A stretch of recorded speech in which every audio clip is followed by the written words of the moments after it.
Good day, I'm Andrea Chisholm and this is your JIS News for November 1.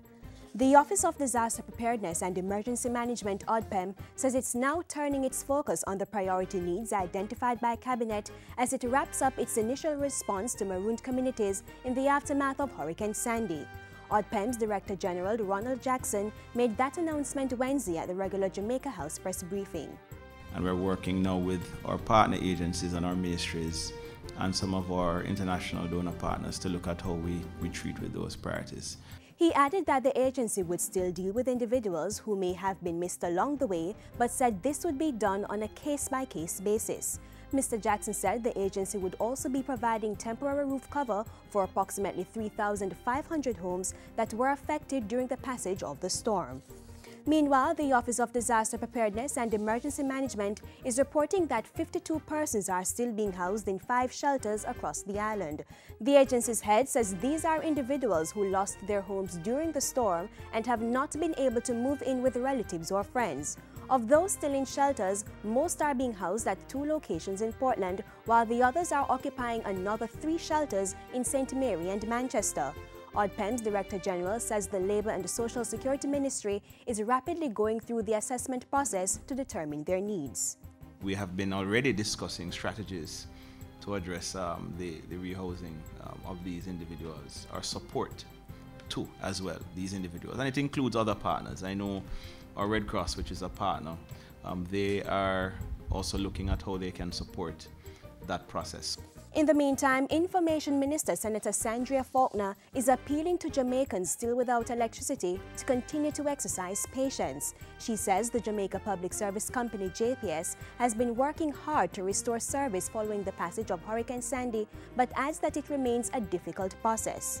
When we look at some of the areas that they have to go into, and we're talking about 7 days after a hurricane, 7 days after significant damage, and we have about 90% of the country back with electricity. I think we have to give them some commendation. According to the JPS, about 24,000 customers were brought onto the grid since Monday, leaving approximately 36,000 customers without power at the end of restoration efforts Tuesday night. In other news, Parliament is expected to debate the report on pension reform next Tuesday. Minister of Finance, Planning and the Public Service, Dr. Peter Phillips, made the disclosure at the Social Development Commission's Parish Forum in Clarendon Wednesday evening. We are committed, and subject to the approval of the House, to a contributory pension scheme in the public sector, which will allow for guaranteed returns on the pension. In the meantime, Dr. Phillips reiterated that there was no delay in the government's effort to secure an agreement with the International Monetary Fund. Prime Minister Portia Simpson-Miller echoed a similar sentiment.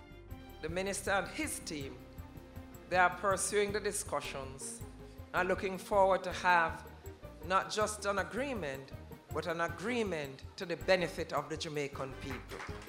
Residents in and around Caymanna St. Catherine will soon have piped water in their homes. Mayor of Spanish Town Norman Scott says the initiative is being facilitated under a National Water Commission project. National Water Commission K-Factor project is one that is going to take care of your need, in that pipes will be coming from Mount Dawson and it will come through the hills, and in short time you'll be getting pipe into that community. The mayor was responding to complaints from a resident of Caymanas during a recent public forum in the parish. And finally, motor vehicle transactions have been suspended at some tax offices. Tax Administration Jamaica TAJ says the Port Morant, Port Antonio and Morant Bay tax offices are unable to carry out any motor vehicle transactions due to the disruption in their communication lines caused by Hurricane Sandy. The Onotta Bay and Buff Bay tax offices also remain closed. Persons are being advised to visit the Port Maria tax office, the Kingston or Constant Spring Revenue Service centers to have their motor vehicle transactions processed.